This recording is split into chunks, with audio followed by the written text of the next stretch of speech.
Donc, je crois que beaucoup connaissent ici Philippe Hugon, qui nous fait donc l'honneur d'assurer une conférence au Festival géopolitique de Gênes. Donc, Philippe Hugon, je rappelle que vous êtes l'auteur de nombreux ouvrages très utilisés par les étudiants et les enseignants, dont Géopolitique de l'Afrique, ainsi que L'économie de l'Afrique, dont c'est la 7e édition. La dernière date de 2012. Monsieur Hugon, vous êtes professeur émérite en sciences économiques à l'université de Paris X Nanterre, directeur de recherche à l'IRIS. Vous connaissez très bien l'Afrique. Vous avez été enseignant au Cameroun et à Madagascar.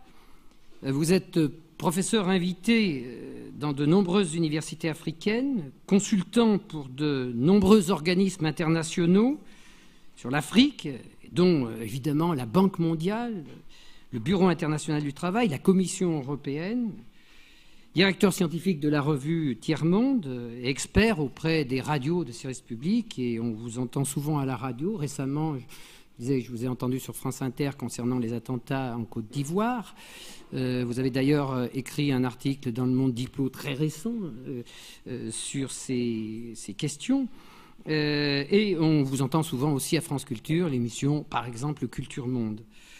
Donc je rappelle que cette conférence fera l'objet d'un compte-rendu sur le site Clionaute, l'association que je représente ici. Donc en guise de présentation de votre conférence, permettez-moi de citer Alain Mambankou, donc le nouveau directeur, vous savez sans doute, de la chaire Création historique au Collège de France. Je cite un article d'aujourd'hui, de Libération, qui nous dit que, je le cite, « L'histoire de la France est aussi cousue de fil noir ». Rappelons aussi, pour introduire cette présentation, les questions que vous-même vous posez dans votre ouvrage si important « Géopolitique de l'Afrique ». Et je cite ces questions, qui sont un peu à la fin de l'ouvrage. De très nombreuses interrogations demeurent depuis l'élection de François Hollande. Y a-t-il continuité gaulo-mitterrando-chiracienne, c'est-à-dire un peu la France-Afrique, ou rupture, et ou une transformation permanente de la politique africaine? Première question. L'autre question que vous posez aussi, Monsieur Hugon, c'est « La France doit-elle poursuivre la définition d'une politique à la fois autonome et responsable à l'égard des alliés américains et européens ?» Vaste question, et donc tout ceci s'intègre dans des relations complexes et complexées entre la France et l'Afrique. Monsieur Hugon, je vous laisse la parole. Merci pour ces mots d'introduction et je suis très heureux évidemment d'intervenir à ce festival de géopolitique de Grenoble. Je vais en 40 minutes, donc je regarde ma montre, il faut que je termine à 4h20. Je vais essayer de traiter de certains aspects des relations entre la France et l'Afrique. Je les ai intitulés « Complexes et complexés ». Et je vais essayer peut-être dans l'introduction de dire pourquoi. Bon, il y a souvent des termes un peu caricaturaux qui sont utilisés et donc il y a eu une inversion du terme de la France-Afrique, qui est une expression qui avait été forgée historiquement par le président Houphouët-Boigny et qui a été repris notamment par des mouvements militants. Dans un jeu de miroir ou d'inversion, c'est devenu aujourd'hui, ne serait-ce que dans l'ouvrage d'Antoine Glaser ou dans la fondation présidée par Lionel Zinsou qui se présente aux élections du Bénin dimanche prochain, par le terme Africa-France. Alors, qu'est-ce que l'on peut dire au-delà de ces désignations, de ces nominations? Camus disait que mal nommé ne fait qu'ajouter au malheur du monde, et donc les questions de définition sont évidemment centrales. Je pense qu'on peut dire que les relations entre la France et l'Afrique sont effectivement des relations complexes. Elles sont complexes parce qu'il faut gérer une histoire qui est, comme toutes les histoires, marquée par certaines violences, par des frontières qui sont les cicatrices de la violence de l'histoire. Il y a donc une histoire coloniale ou de l'empire colonial Il y a également à gérer des histoires qui ont été celles de l'indépendance, qui ont été celles de l'intégration de la France au sein de la communauté européenne, qui a coïncidé exactement avec la période de décolonisation. Également des relations qui ont été marquées par différents événements, à commencer évidemment par la chute du mur de Berlin, ou récemment depuis le début du XXIe siècle, par ce que j'appellerais le passage de relations post-coloniales à l'intégration de l'Afrique dans la mondialisation, qui est marqué par le fait que l'Afrique de plus en plus a diversifié ses partenaires dans un monde où il y a à la fois un déplacement de la richesse et de la puissance, et où l'on est passé d'un monde bipolaire à un monde unipolaire dominé par la hyperpuissance américaine dont parle Védrine, à un monde en voie de multipolarisation. Donc, les relations sont complexes parce que l'histoire est évidemment porteuse d'évolution. Elle est complexe, ne serait-ce qu'au niveau français, par la très grande complexité du processus de décision dans la politique de la France vis-à-vis de l'Afrique. Est-ce que pour la politique de coopération, la politique d'aide, quel est le rôle que joue l'Élysée, quel est le rôle que joue le Trésor français, c'est-à-dire le ministère des Finances, quel est le rôle que joue le ministère qui s'appelait de la coopération, qui s'appelle secrétariat du développement et de la francophonie, quel est le rôle que jouent les différents acteurs, quel est le rôle également que joue l'état-major français. Longtemps, pour caricaturer ce qu'on appelait la France-Afrique, on disait que c'était les 3 E, Élysée, Elf et état-major. En réalité, ça a évolué de toute façon, et Total n'est pas Elf, mais se pose la question de savoir effectivement, par rapport au renouveau d'opérations militaires, ou de présence de la France, quel rôle joue effectivement l'état-major dans ces relations. Donc c'est complexe et ça concerne différents champs. Ce qui caractérise la France, qui est quand même une puissance peut-être déclinante, mais qui est une puissance militaire. Elle est membre permanent au Conseil de sécurité. C'est une puissance militaire parce que c'est un des premiers vendeurs d'armes du monde. C'est une puissance militaire parce qu'elle continue d'intervenir militairement. C'est également une puissance politique qui a fondé sa puissance politique largement sur ses relations avec l'Afrique. Mais c'est également une puissance qui évidemment évolue, une puissance qui est plutôt en perte de vitesse. Et donc le gros problème de la puissance française, c'est de savoir si elle va devenir une petite puissance dans le monde ou au contraire si elle va trouver place dans une Europe qui devient elle-même une puissance, ce qu'elle n'est pas actuellement. Donc on a ces relations avec pluralité d'acteurs et ce qui va caractériser la politique française, c'est qu'elle a des objectifs multiples et contradictoires. Elle a des objectifs qui sont par exemple linguistiques. Il y a la francophonie. C'est un objectif que n'ont pas la plupart des autres pays dans le monde. Qui n'ont pas d'objectif spécifique, soit parce que leur langue domine par nature, c'est le cas des pays anglo-saxons, soit éventuellement parce qu'ils n'ont pas une politique volontariste. L'Allemagne n'a pas une politique volontariste vis-à-vis de l'allemand, etc. Donc on a un objectif qui est dans le domaine culturel, dans le domaine linguistique.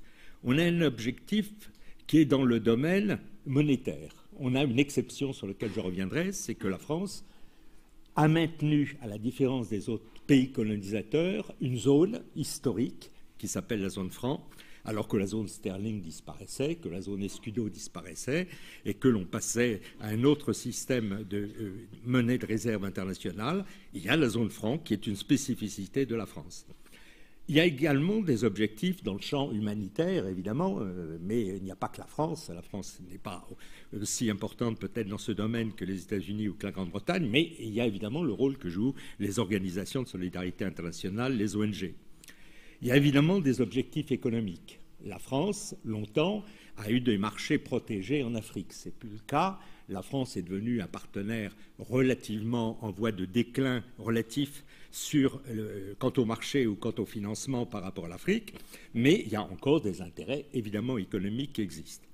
Il y a des intérêts géopolitiques aussi dans les politiques françaises, puisque avoir des appuis de pays qui représentent un quart des voix aux Nations Unies, être capable de s'appuyer sur des alliés lors des négociations internationales, je pense au climat, la COP21 qui a eu lieu, ou dans d'autres négociations, évidemment, ça pèse. Il y a donc des objectifs multiples qui sont derrière ces relations. Multiplicité des acteurs, multiplicité des objectifs. La lecture de la politique française en Afrique est beaucoup plus difficile que la lecture de la politique américaine, où il y a très nettement 3 objectifs. C'est d'une part la sécurité énergétique, c'est deuxièmement la lutte contre le terrorisme, et troisièmement c'est le développement du marché et la démocratie. Bon, au moins c'est clair que ce soit les républicains ou les démocrates, c'est les mêmes objectifs. Quand j'avais assisté à un colloque avec les Japonais, qui disaient, nous, c'est pas compliqué, on a des relations qui sont liées essentiellement au fait qu'on a des besoins en ressources naturelles d'une part et qu'on a besoin de marché. Bon, après, on peut avoir besoin d'alliés pour empêcher éventuellement, ou pour contrer la Chine, mais ça vient en second. La France, c'est très difficile de hiérarchiser les objectifs de la politique française. Et aujourd'hui, c'est devenu complexe aussi parce que les pays africains ont complètement changé. Aujourd'hui, ils ont une multiplicité de partenariats. On est dans un monde de multipartenariats. Et la France a encore certaines positions, notamment dans ce qu'on appelle les pays du précaré ou les pays du champ, francophones, mais globalement, les pays africains sont complètement diversifiés. Et quand vous avez, je ne sais pas, le port de Dakar, c'est la compétition entre les différents opérateurs français, ou Bolloré, et par exemple Dubaï, et c'est Dubaï qui emporte les marchés, et c'est ce qui se passe actuellement dans la plupart des pays. Et le Total joue un rôle, c'est vrai, mais ce n'est pas du tout le rôle d'Elf. Total, de toute façon, a des intérêts essentiellement hors de l'Afrique, et en Afrique, plutôt dans les pays comme l'Angola ou le Nigeria, beaucoup plus que comme Elf dans les pays d'Afrique centrale. Donc, on a des relations assez complexes, et du point de vue africain, c'est également complexe dans la mesure où ça évolue très rapidement.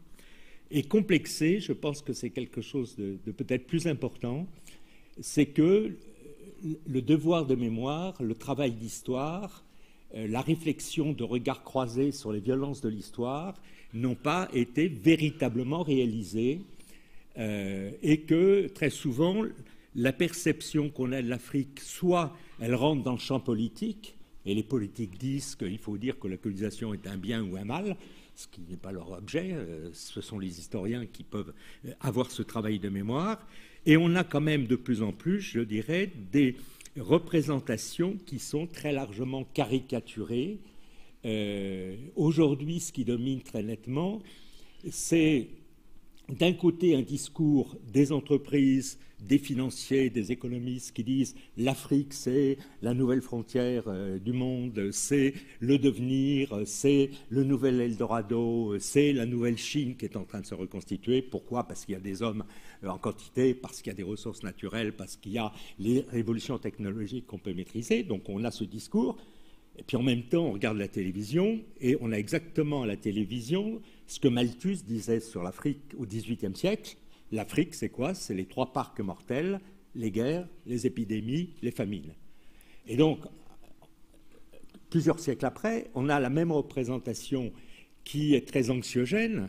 Et aujourd'hui, ce qui domine, notamment dans la représentation de l'Afrique, qui passe par les médias, qui sont à la recherche évidemment d'audimat et qui sont à la recherche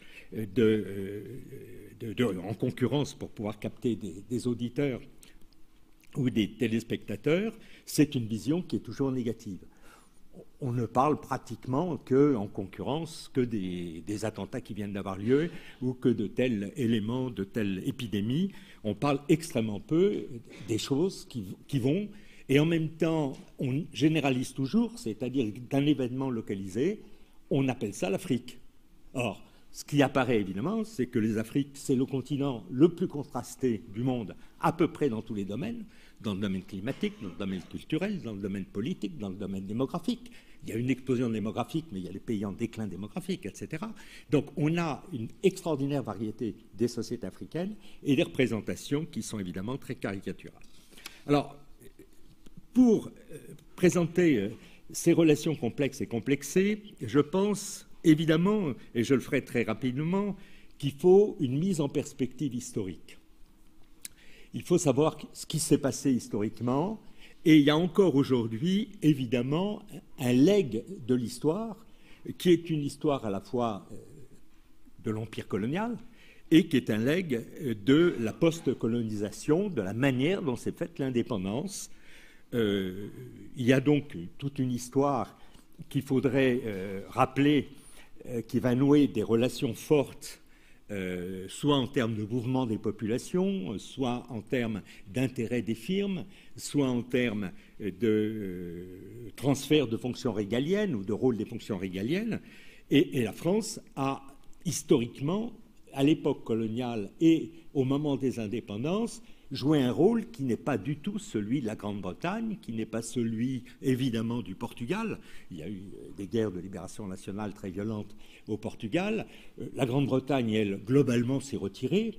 Elle ne s'est pas complètement retirée du champ politique par certaines relations, mais globalement, elle a arrêté d'avoir un fort soutien militaire, elle a arrêté la zone sterling, et donc on a eu une décolonisation spécifique. Je dirais que globalement, la décolonisation britannique a plutôt au départ été un facteur de crise. Il y a eu plus de conflits dans les pays anglophones, il y a eu la guerre du Biafra, on pourrait prendre d'autres conflits qui ont existé, et en même temps, avec le temps, on voit que l'Afrique anglophone a quand même un dynamisme économique plus important et qu'on a des pratiques qui ne sont pas exactement les mêmes qu'en Afrique francophone. Donc ça veut dire qu'il y a eu quand même un certain poids de l'histoire lié à une histoire coloniale qu'on pourrait développer. Encore faut-il ne pas caricaturer la grande rupture de l'Afrique sur le plan de l'empire colonial, c'est la Seconde Guerre mondiale. Il y avait une dette de guerre puisque les puissances européennes n'ont gagné la guerre que par l'appui de l'Afrique. Ça a été donc une reconnaissance de dette importante. Et en même temps, enfin je parle plutôt de la France que de la Grande-Bretagne, mais quand même en Grande-Bretagne, et en même temps, on va avoir une transformation radicale des relations. On avait un système d'apartheid sur le plan éducatif, c'est-à-dire il y avait une école pour indigènes et une école pour citoyens métropolitains. Progressivement, c'est supprimé, donc il y a un statut unique et donc les Africains ont le droit, dans les pays francophones, de faire des études au-delà du BEPC et d'entrer à l'université. On a des modifications très importantes puisque la démographie va croître. La démographie va croître au lendemain de la Seconde Guerre mondiale uniquement, et on pourrait dire pourquoi. On va avoir un développement des villes parce qu'on n'aura plus les interdictions et les laissez-passer obligatoires dans certains pays. On va avoir une rupture et on va avoir un financement très important après-guerre. Ce sera la contrepartie du plan Marshall qui permettra à la France, à la Belgique, à la Grande-Bretagne, en contrepartie, de financer l'Afrique. C'est ce qu'on appelle en France le plan Fidesz. Et on va avoir une très forte croissance économique à cette époque. Et puis après ça, le temps va changer. Progressivement, les relations entre la France et l'Afrique vont évidemment évoluer. Et elles vont évoluer, évidemment, avec, d'une part, la rupture de la chute du mur de Berlin. Il n'y aura plus l'enjeu de surenchère. Elle va fortement évoluer à partir du début du XXIe siècle, pour beaucoup de raisons sur lesquelles je pourrais développer. Donc, il faut cette mise en perspective historique, ça c'est évidemment extrêmement important, et voir les ruptures qui existent dans le monde actuel, dans les relations. Ce qui apparaît évidemment, c'est que, premièrement, la France s'est relativement désengagée de l'Afrique sur le plan commercial, sur le plan financier, sur le plan de l'investissement. Par contre, elle a conservé des relations dans le domaine monétaire et dans le domaine militaire. Et en même temps, a nouer des relations qui sont maintenues dans le champ politique, soit par des relations officielles, soit par des réseaux qui sont plus ou moins sur le devant de la scène. Ce que l'on peut dire, par contre, c'est qu'il n'y a pas eu, dans les relations historiques, véritablement un processus comparable à ce qu'a été disons, les relations entre les puissances dominantes asiatiques et les pays qui étaient colonisés. En réalité, il n'y a pas eu ce qu'on appelle le flying goose, c'est-à-dire le fait que les pays les plus pauvres, ayant les taux de revenus les plus faibles, se spécialisaient dans des produits à haute intensité de travail et progressivement remontaient en gamme dans le temps en relation avec ceux qui finançaient les investissements. Dit autrement, la grande caractéristique de l'Afrique, par rapport notamment à l'Asie, des relations de la France et de l'Afrique, mais des relations de l'Europe et de l'Afrique, c'est qu'elle n'a pas favorisé, pour beaucoup de raisons, la transformation radicale du système productif. Et globalement, l'Afrique exporte à peu près, comme poids des produits primaires, à peu près le même pourcentage qu'il y a 50 ans. La seule différence, c'est que maintenant, elle exporte des produits pétroliers et miniers, et qu'avant, elle exportait surtout des produits agricoles. Donc, on a eu peu de pays, en tout cas, qui ont véritablement réalisé une remontée en gamme de produits dans ce qu'on appelle aujourd'hui les chaînes de valeur mondiale. C'est une spécificité des relations économiques entre la France et l'Afrique. Comme autre élément, il y a le fait que je vais sauter peut-être un point. L'autre élément, c'est que longtemps, l'Afrique a manqué de financement et avait des problèmes d'endettement, des problèmes de difficulté d'accès aux financements internationaux. Là, on a à nouveau une rupture de la part des pays africains, c'est qu'aujourd'hui, ce ne sont pas les financements qui manquent par rapport à l'Afrique. Je ne veux pas dire qu'il n'y a pas des besoins de financement, mais globalement, les financements ont été multipliés par 5, les financements extérieurs, depuis une quinzaine d'années. Et la nature des financements a changé, c'est de moins en moins de l'aide publique au développement, c'est de plus en plus soit les transferts des migrants, soit les investissements directs étrangers, soit les prêts bancaires, soit le rôle des fonds souverains. On a une diversité des modes de financement. Et l'autre élément, évidemment, qui apparaît, c'est le fait que maintenant, dans les pays francophones comme dans le reste des autres pays, la France n'est plus le premier partenaire.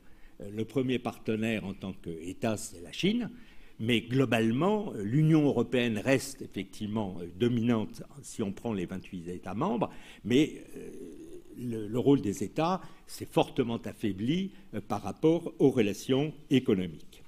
Donc, je pense qu'il faut voir en quoi...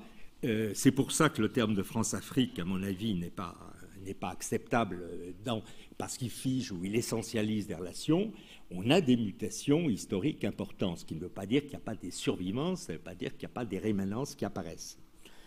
Alors, comme élément actuellement, qu'est-ce que l'on peut dire? On peut dire que sur le plan économique, alors que l'Afrique offre beaucoup d'opportunités, globalement, parce qu'il y a des classes moyennes émergentes dont va parler Pierre Jacquemot, parce qu'on a une urbanisation qui crée globalement des marchés également, il y a des opportunités croissantes en termes de marché. Alors, ce que l'on peut dire, c'est que globalement, je pourrais prendre les chiffres, mais je vois que le temps passe, donc je ne vais pas vous donner de chiffres. Globalement, l'Afrique a beaucoup augmenté ses relations commerciales avec l'extérieur, elle les a à peu près doublées depuis 15 ans, mais en même temps, en valeur, les exportations françaises sont restées au même niveau, ce qui veut dire que la France a perdu à peu près la moitié de ses parts de marché depuis 15 ans. C'est pour ça qu'il y a une diplomatie économique qui a été lancée, mais globalement, on a un effet, disons, de retrait relatif des opérateurs français qu'il faut rappeler comme élément. Et même dans les pays où la France a théoriquement des intérêts privilégiés, que sont les pays de la zone franc, les pays de la zone franc, ça représente une part faible globalement dans les exportations françaises. Et la France, c'est au mieux 17 ou 20% à peu près des relations avec les pays africains. Donc, ce qu'il faut bien voir, c'est que dans le domaine commercial, on a plutôt un retrait. Ce qui ne veut pas dire, évidemment, qu'il n'y a pas des opportunités, mais elles n'ont pas été saisies par beaucoup d'opérateurs. Quand on voit les investissements, on a effectivement des grands groupes qui sont présents. Il y a Bolloré, dont je parlais, qui est présent, qui a un grand projet aujourd'hui pour contourner le Nigeria dans le domaine des chemins de fer, qui n'est pas sans poser problème, mais qui est un gros projet. Vous avez évidemment Total qui est présent, vous avez Bouygues, vous avez Vinci, vous avez France Télécom, etc. Il y a les grands groupes. mais globalement, le tissu de moyennes entreprises et de très petites et moyennes entreprises est très peu mobilisé actuellement pour investir en Afrique, alors qu'il y a énormément d'opportunités. Donc, dans le champ économique, il y a, au-delà du discours, disons, des relations qui ne sont pas, pour l'instant, fortes, malgré les opportunités. Ça, c'est le premier point que je voulais rappeler sur le plan strictement économique. Ce que l'on peut dire aussi, évidemment, c'est que la politique française, aujourd'hui, se situe dans un cadre qui est à la fois multilatéral, c'est la fameuse doctrine de Balladur de 93 disant qu'il n'y aura pas d'accord signé par la France s'il n'y a pas préalablement des accords avec la Banque mondiale ou avec le FMI. Donc la France s'est posée en second rang par rapport aux institutions de Bretton Woods. Mais également, il y a également un jeu plus complexe aussi qui se fait par rapport à l'Union européenne. Et la France est aussi un des fondateurs du Fed. La France a été le leader du Fed au moment de la création de l'Europe. La France dilue une partie de son aide maintenant dans le Fed, mais sans jouer du tout le même rôle de leader, notamment depuis l'entrée de la Grande-Bretagne au sein de l'Union européenne. Donc on a, sur le plan économique, à la fois un paradoxe d'énormes opportunités et en même temps d'une certaine réticence. Et on a un paradoxe qui, disons, a toujours surpris tous les interlocuteurs quand on fait des comparaisons de l'aide, c'est qu'au fond, l'aide ne va pas prioritairement vers des pays où il y a le plus d'opportunités économiques. Et lorsqu'on voit les interventions, je reviendrai dessus sur le plan militaire, qui pèsent fortement, d'un point de vue homme, on est à plus de 9 000 hommes d'un point de vue dépenses, ces interventions n'ont pas lieu, malgré ce qu'on écrit dans la presse, dans des zones où il y a des intérêts économiques vitaux. Bon.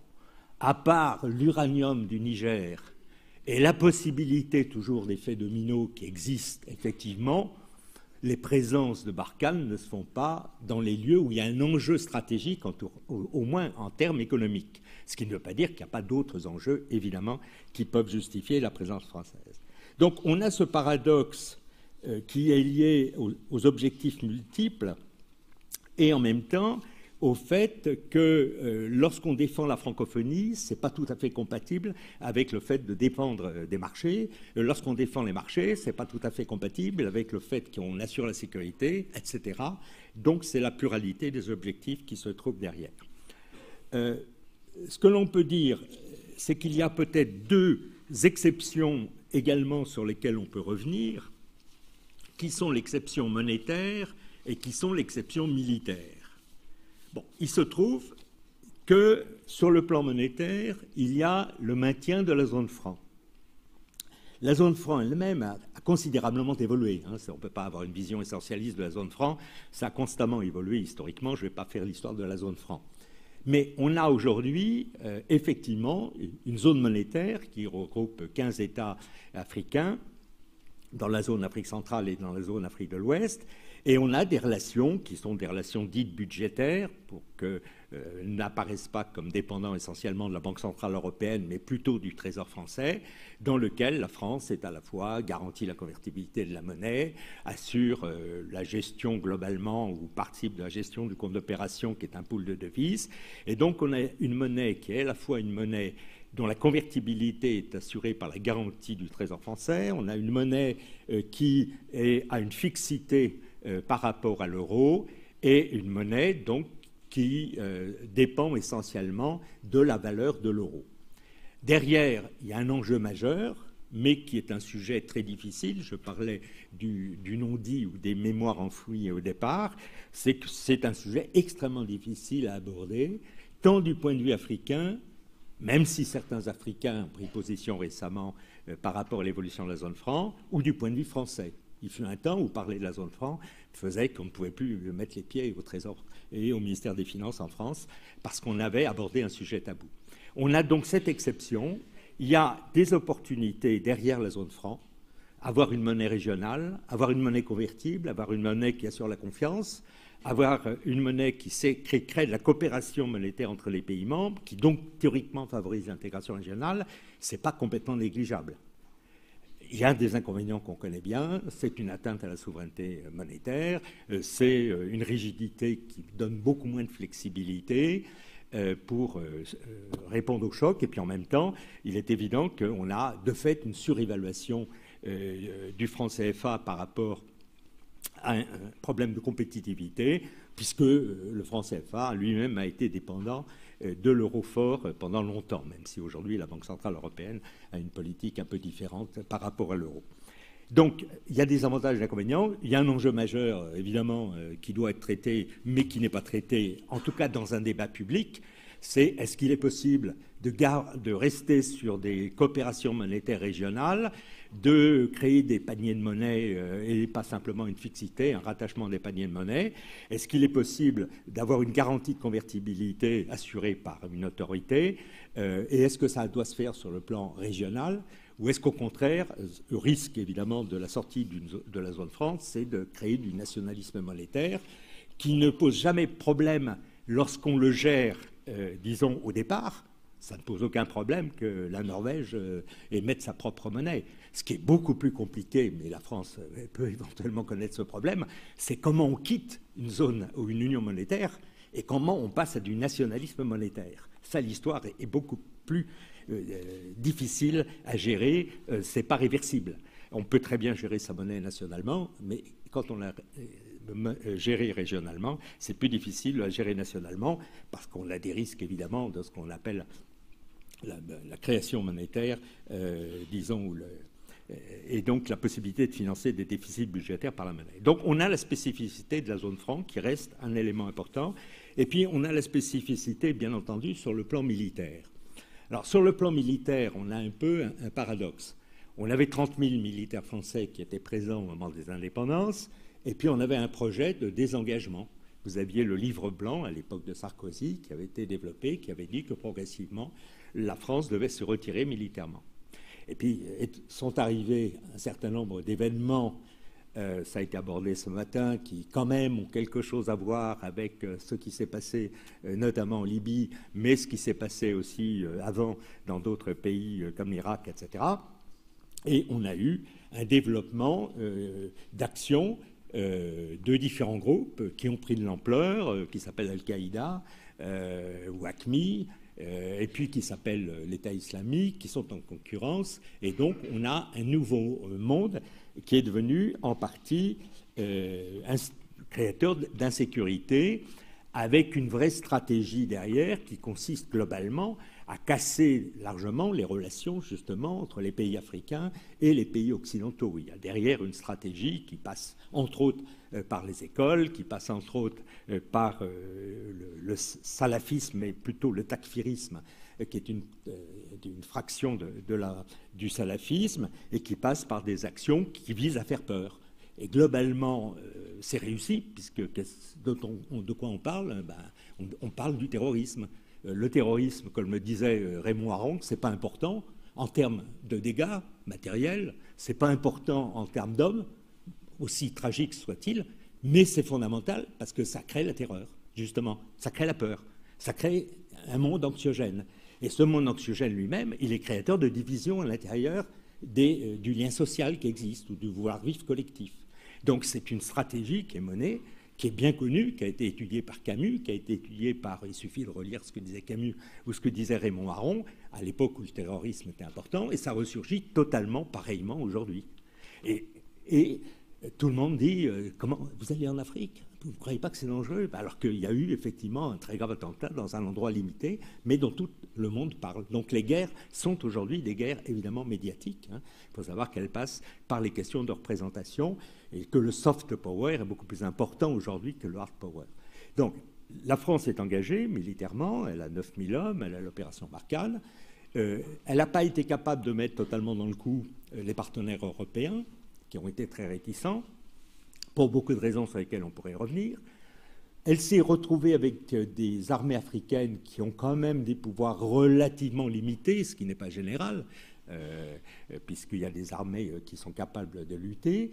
Elle se trouve agir avec des mandats multilatéraux, mais elle se retrouve de plus en plus présente. Et au lieu, alors elle va baisser la voilure pour Sangaris en Centrafrique, mais elle se retrouve en situation de très grande difficulté de gestion d'un point de vue militaire, d'effectifs, de dépenses. L'opération, disons actuellement, de l'état d'urgence Sentinelle, c'est 10 000 hommes mobilisés. Il y en a 9 000 en Afrique, et donc certains disent mais pourquoi avoir des troupes en Afrique alors qu'il y aurait des besoins et ça coûte cher au budget, ce qui fait que par les dépenses militaires on va dépasser les 3%, etc., auxquels on s'est engagé auprès de l'Union européenne. Donc il y a une vraie question militaire, en sachant quand on discute avec les militaires que autant des actions militaires permettent d'enrayer et en gros globalement d'empêcher, disons, une situation de débordement, mais elle ne permet en aucun cas d'éradiquer des actions. Globalement, le terreau du terrorisme, il est ailleurs.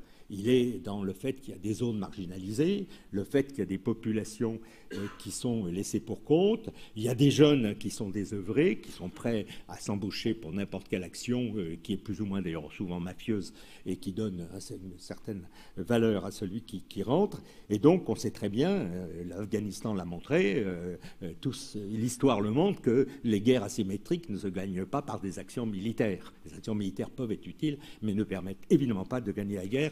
Ce que je dis, c'est ce que disent tous les militaires. C'est pas un propos antimilitariste que je tiens sur cette question. Donc la France se retrouve un peu dans cette contradiction. Et c'est une contradiction de sa politique extérieure parce que, de fait, globalement, elle défend aujourd'hui la démocratie. Il y a eu la conférence de la Baule de Mitterrand et il y a quand même aujourd'hui des élections qui ont lieu. Il y en a 17, je crois, cette année. Je me trompe, mais Christian traitera de cette question. Il y a un multipartisme. Il y a peut-être trop de partis. Parfois, il y a 200 partis dans certaines élections qui ont lieu.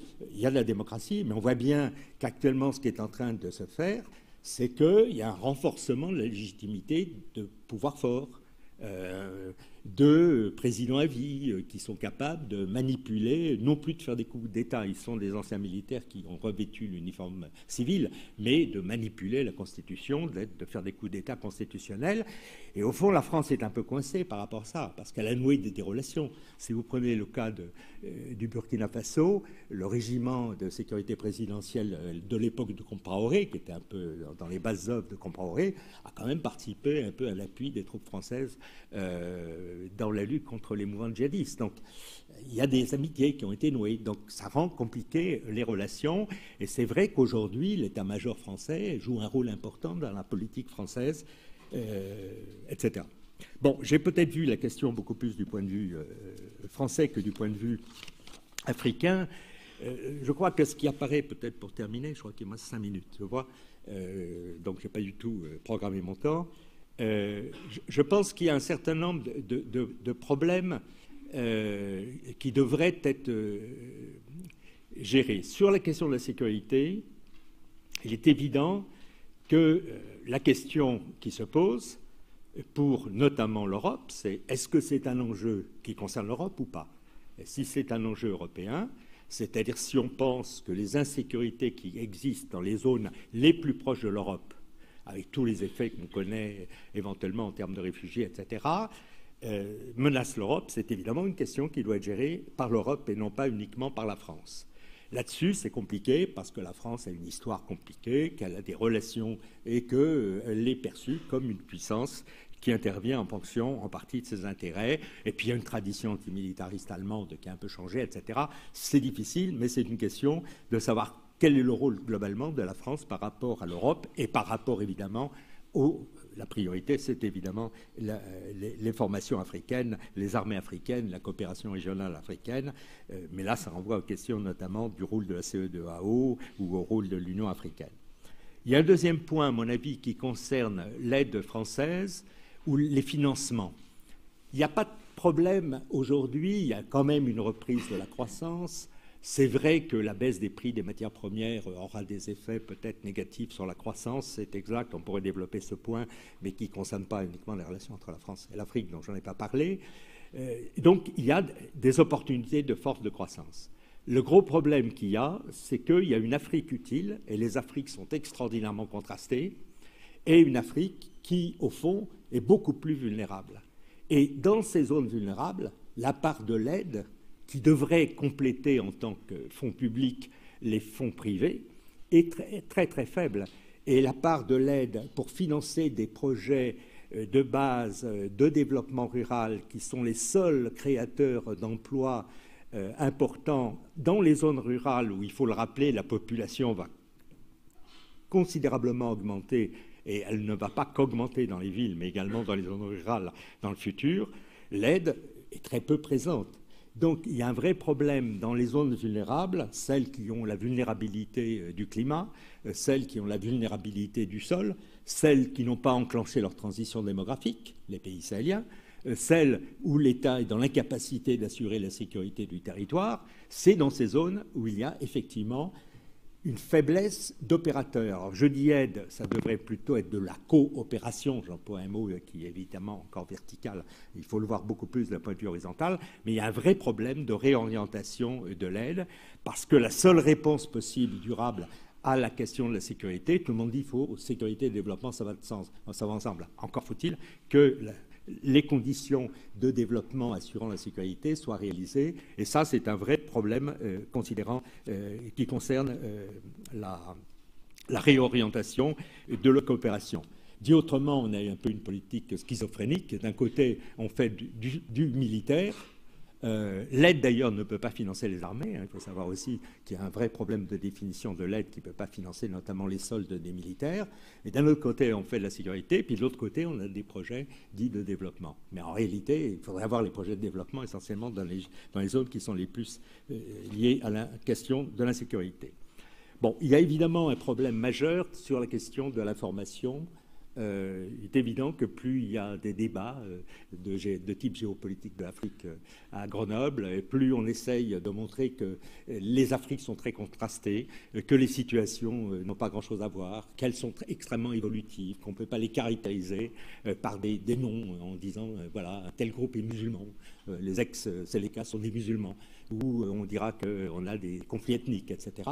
Dès qu'on essaye d'avoir une analyse beaucoup plus complexe de la réalité, ce qu'on peut dans les milieux où on réfléchit, universitaires, chercheurs, écoles, etc., ça passe beaucoup plus difficilement quand vous avez 1 minute et demie pour, à la télévision, parler d'un problème, ou lorsque vous lisez la presse. Donc il y a un vrai problème d'information, d'opinion. Je pense qu'on vit en France, toutes les enquêtes l'ont montré, dans un monde qui est très anxiogène, où la question de l'Afrique est traitée par la peur de la croissance démographique, d'un monde prolifique, la peur des réfugiés qu'on traite immigrés. Donc, pas de différence entre l'émigration économique et la question des réfugiés pour des questions de conflit ou de régime tyrannique. Et donc, on a vraiment un problème de représentation qu'on peut analyser d'ailleurs de manière très intéressante. J'avais fait un papier autrefois montrant comment les représentations des Africains ont évolué dans l'histoire en fonction des crises des pays occidentaux, globalement. Et là, on est dans une crise d'identification, une crise d'intégration, etc. C'est un vrai problème. Mais je n'ai pas de réponse. Je pense que c'est un défi.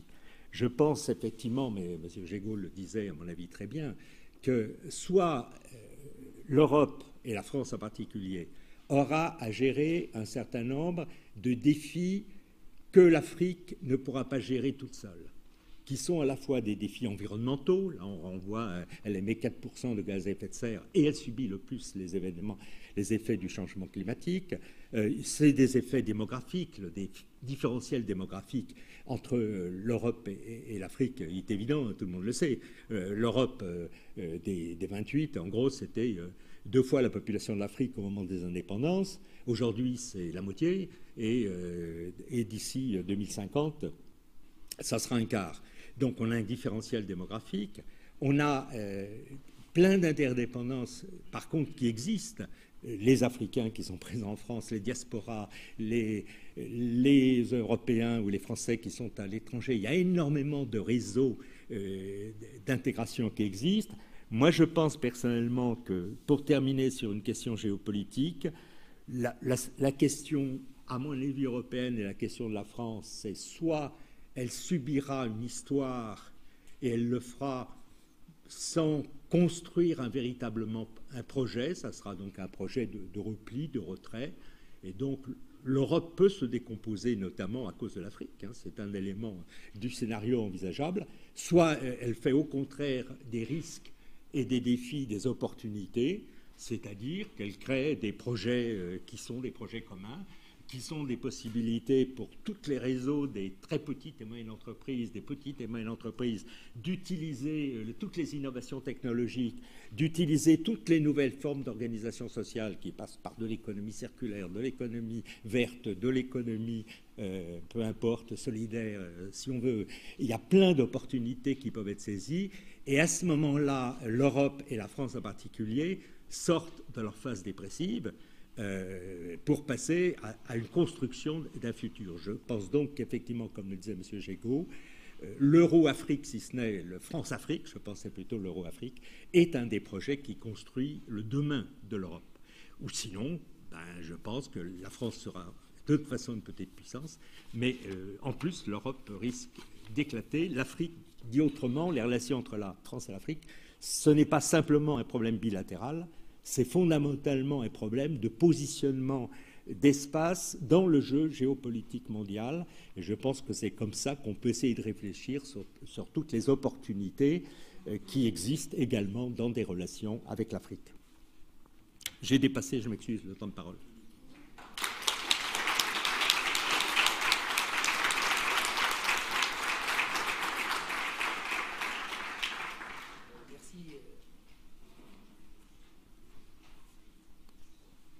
Merci Philippe Hugon pour cette brillante présentation. Maintenant, il y a sans doute des questions, des compléments à apporter. À vous.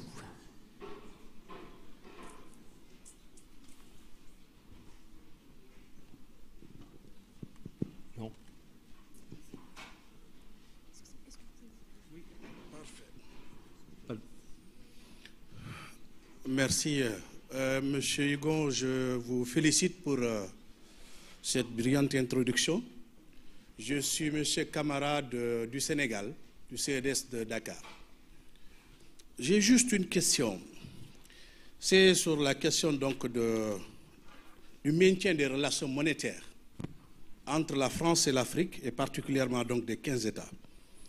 Je me pose la question, est-ce que la seule garantie de la convertibilité et de l'intérêt vraiment donc de la France, ou est-ce qu'il y a autre chose? Parce que, à mon avis, il y a une possibilité que les Africains puissent mettre donc leurs avoirs extérieurs en commun, battre une monnaie et donc faire la cotation internationale. Mais si c'est la seule la garantie de la convertibilité qui emporte l'adhésion donc et l'engagement de la France, je me pose beaucoup de questions. Est-ce qu'il n'y a pas d'autres intérêts derrière? Et qu'est-ce qui peut expliquer aujourd'hui, dans un monde aussi ouvert que celui que nous connaissons, donc le XXIe siècle, qu'il y ait toujours une présence militaire française en Afrique? Merci. Je réponds rapidement à ces deux éléments dont j'ai parlé trop rapidement. La zone franc, par définition, doit évoluer. Donc, il n'y a pas de problème de trouver une convertibilité à la monnaie africaine, le franc CFA, par d'autres mécanismes que la garantie du budget et du trésor français. La question, c'est soit vous avez une convertibilité par le marché, parce que votre monnaie fait confiance, bon, donc elle donne confiance et il n'y a pas de problème, ou alors vous pouvez avoir effectivement soit un accord éventuellement de la Banque Centrale Européenne.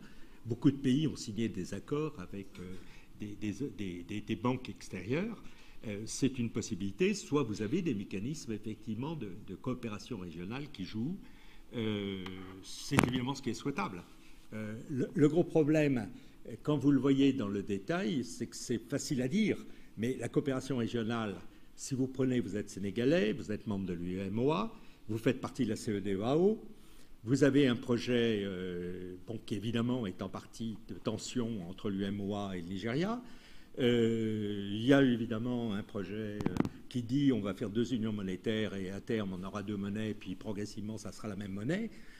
historiquement, vous n'avez jamais eu de monnaies qui se sont faites comme ça. Alors peut-être qu'ils vont inventer dans l'histoire. Les monnaies, ça se fait soit par un processus de convergence, c'est l'Union européenne, en gros, l'Union monétaire européenne, ça s'est fait par le serpent monétaire, et on fait progressivement de la convergence, soit vous avez un empire qui arrive et qui dit prenez ma monnaie. Bon.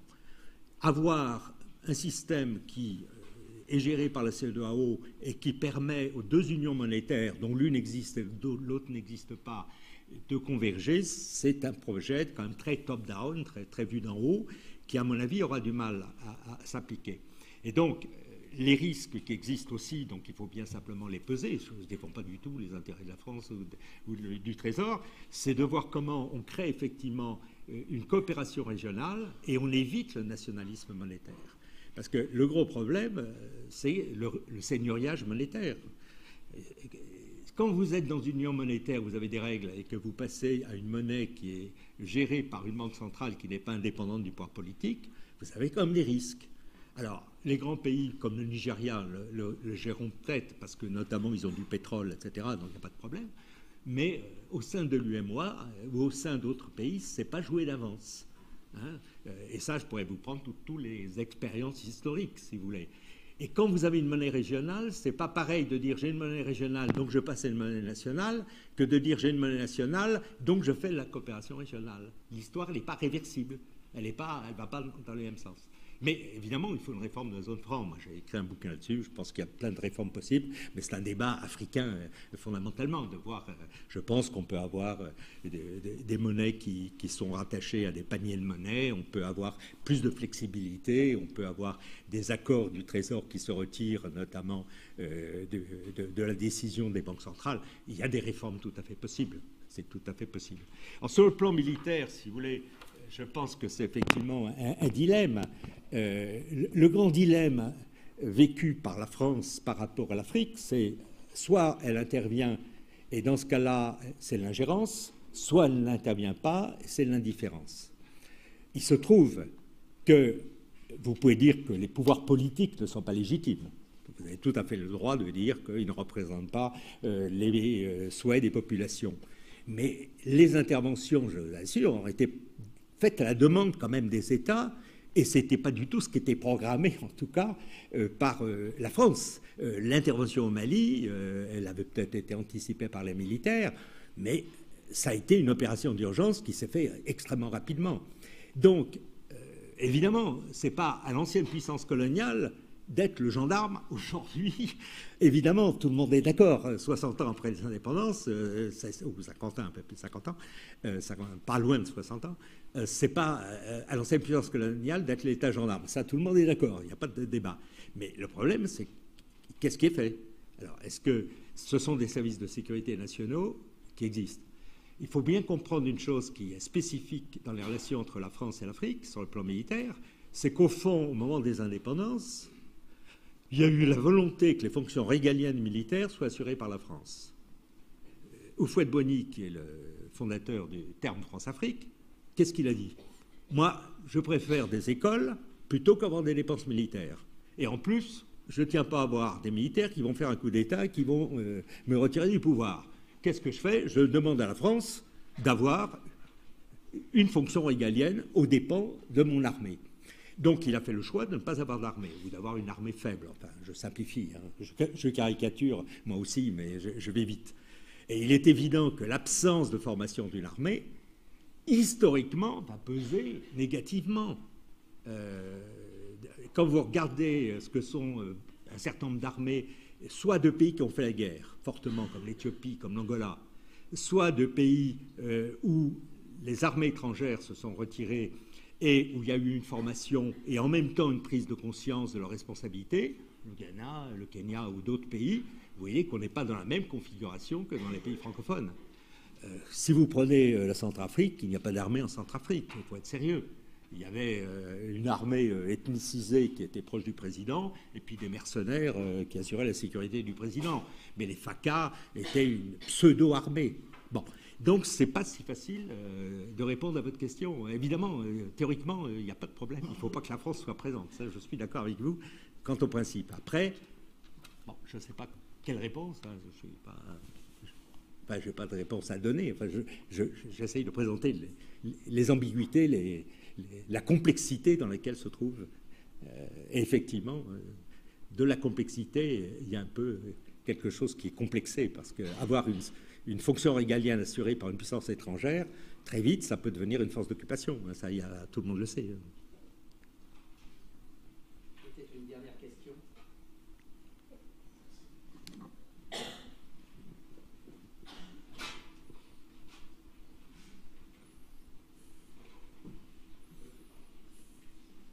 Sans micro, tant pis. Oui, oui, allez-y. Ok, merci de me passer la parole. Je suis Daniel Goulet, je suis doctorant en sciences politiques. À Lyon 3, je me spécialise sur les questions de puissance en relation avec la francophonie et l'Afrique.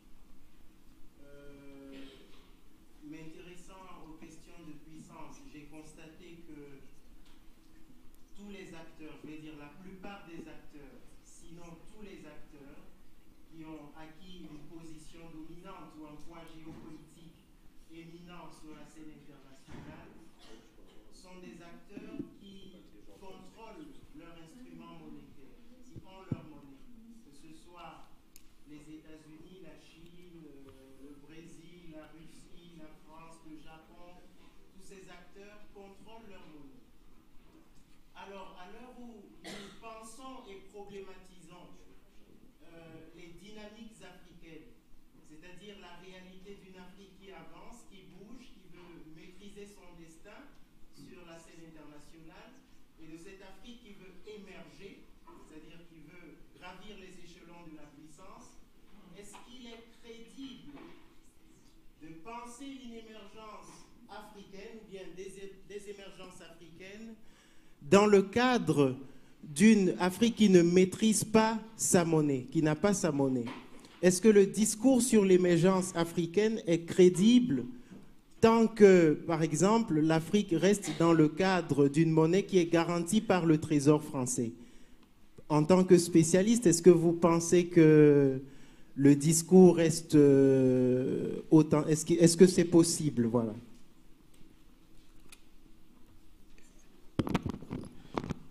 Si vous voulez,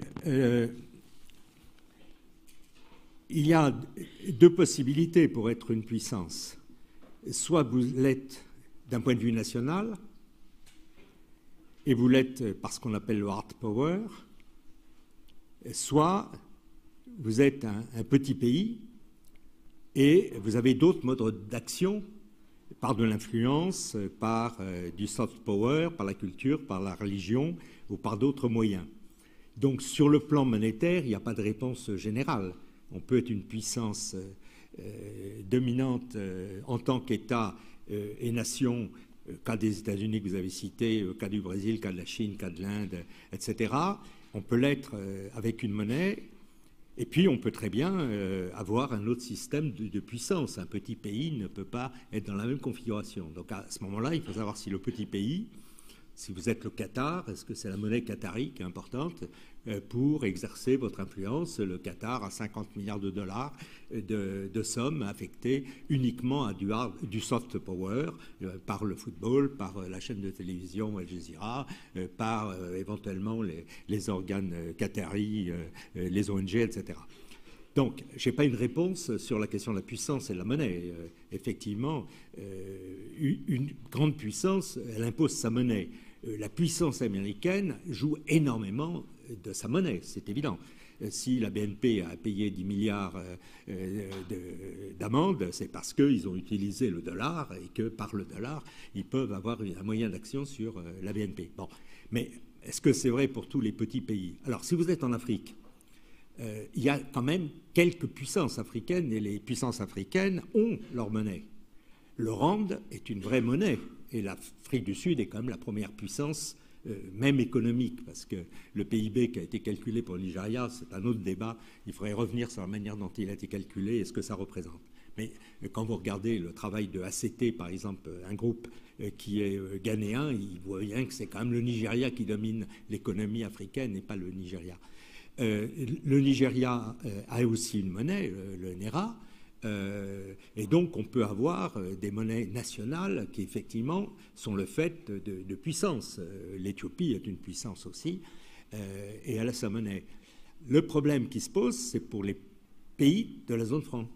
Est-ce que vous pouvez, à part la Côte d'Ivoire, qui est effectivement, potentiellement, c'est 40% du PIB de l'UMOA, c'est une puissance qui peut peser, mais hors de la Côte d'Ivoire, vous n'avez pas de véritables puissances qui peuvent exister.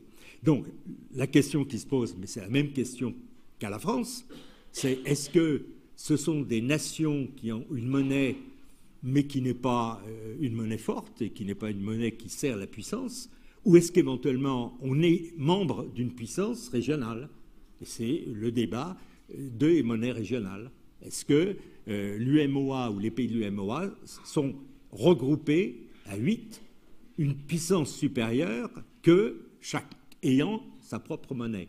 Donc le lien monnaie-puissance, c'est à mon avis, c'est un peu compliqué, hein, parce que tout dépend de la taille des pays. Et là, on est quand même dans des petites puissances, hein, je m'excuse de le dire, mais l'Afrique du Sud pèse parce qu'elle est membre des BRICS et qu'elle peut peser géopolitiquement, mais ce ne sont pas des grandes puissances. Bon, alors à ce moment-là, c'est la question nation et région.